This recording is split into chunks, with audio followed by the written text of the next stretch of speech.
ಇಂಧನ ಬೆಲೆ ಏರಿಕೆಯನ್ನ ಕಾಂಗ್ರೆಸ್ ನಾಯಕರು ರಾಜಕೀಯಗೊಳಿಸುತ್ತಿದ್ದಾರೆ ಎಂದು ವಿರೋಧ ಪಕ್ಷ ಬಿಜೆಪಿ ಆರೋಪಿಸಿದೆ. ಪೆಟ್ರೋಲ್ ಮತ್ತು ಡೀಸೆಲ್ ಮೇಲಿನ ಮೌಲ್ಯವರ್ಧಿತ ತೆರಿಗೆ ಅಂದ್ರೆ ವ್ಯಾಟ್ ಕಡಿಮೆ ಮಾಡಬೇಕೆಂದು ಮುಖ್ಯಮಂತ್ರಿ ಸಿದ್ದರಾಮಯ್ಯ ಅವರನ್ನು ಒತ್ತಾಯಿಸಿದೆ. ರಾಜ್ಯ ಸರ್ಕಾರ ವಿಧಿಸಿರುವಂತಹ ಹೆಚ್ಚಿನ ವ್ಯಾಟ್ನಿಂದಾಗಿ ಕರ್ನಾಟಕದಲ್ಲಿ ಪೆಟ್ರೋಲ್ ಮತ್ತು ಡೀಸೆಲ್ ಬೆಲೆಗಳು ದೆಹಲಿ ಸೇರಿದಂತೆ ಇತರ ಹಲವು ರಾಜ್ಯಗಳಲ್ಲಿನ ಇಂಧನ ಬೆಲೆಗಳಿಗಿಂತ ಹೆಚ್ಚಾಗಿದೆ ಎಂದು ವಿರೋಧ ಪಕ್ಷದ ನಾಯಕ ಆರ್ ಅಶೋಕ್ ಆರೋಪಿಸಿದ್ದಾರೆ.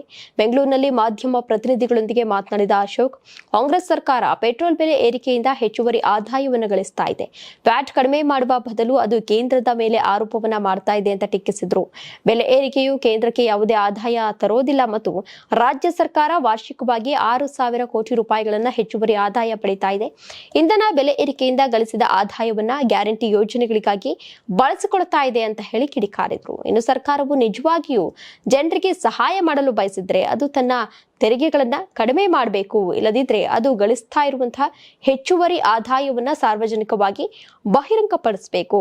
ಬೆಲೆ ಏರಿಕೆಯ ವಿರುದ್ಧ ಕಾಂಗ್ರೆಸ್ ಮಾಡ್ತಾ ಇರುವಂತಹ ಪ್ರತಿಭಟನೆ ಜನರನ್ನ ವಂಚಿಸುವಂತಹದ್ದು. ಯುದ್ಧದ ಕಾರಣದಿಂದಾಗಿ ಹಲವಾರು ದೇಶಗಳು ಪೆಟ್ರೋಲ್ ಬಳಕೆಯನ್ನ ಕಡಿಮೆ ಮಾಡಲು ನಿರ್ಬಂಧವನ್ನ ವಿಧಿಸಿದ್ರು. ಭಾರತವು ಅಂತಹ ಯಾವುದೇ ನಿರ್ಬಂಧಗಳನ್ನ ವಿಧಿಸಿಲ್ಲ ಎಂದು ಬಿಜೆಪಿ ನಾಯಕ ತಿಳಿಸಿದ್ರು. ಇನ್ನು ಕಾಂಗ್ರೆಸ್ನಲ್ಲಿ ಸಿಎಂ ಹುದ್ದೆಗಾಗಿ ಆಂತರಿಕ ಸಂಘರ್ಷ ಕುರಿತು ಶುಕ್ರವಾರ ಪ್ರತಿಕ್ರಿಯೆಯನ್ನ ನೀಡಿದ್ರು, ಅಂದ್ರೆ ರಿಯಾಕ್ಟ್ ಮಾಡಿದ್ರು.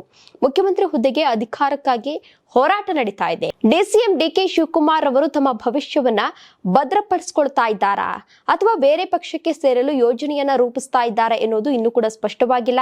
ಸಿದ್ದರಾಮಯ್ಯ ತಮ್ಮ ಸಚಿವರ ತಂಡದೊಂದಿಗೆ ನವದೆಹಲಿಗೆ ಹೋಗ್ತಾ ಇದ್ದಾರೆ ಮತ್ತು ಅವರು ಸಿಎಂ ಕುರ್ಚಿಯನ್ನ ಖಾಲಿ ಮಾಡೋದಿಲ್ಲ ಅಂತ ಹೇಳಿ ಆರ್ ಅಶೋಕ್ ರವರು ತಿಳಿಸುತ್ತಾರೆ. ಜೊತೆಗೆ ಕಾಕ್ರೋಚ್ ಜನತಾ ಪಾರ್ಟಿ ಮೂಲಕ ದೇಶ ವಿರೋಧಿ ಅಂಶಗಳು ದೇಶವನ್ನ ಒಡೆಯಲು ಪ್ರಯತ್ನಿಸ್ತಾ ಇವೆ.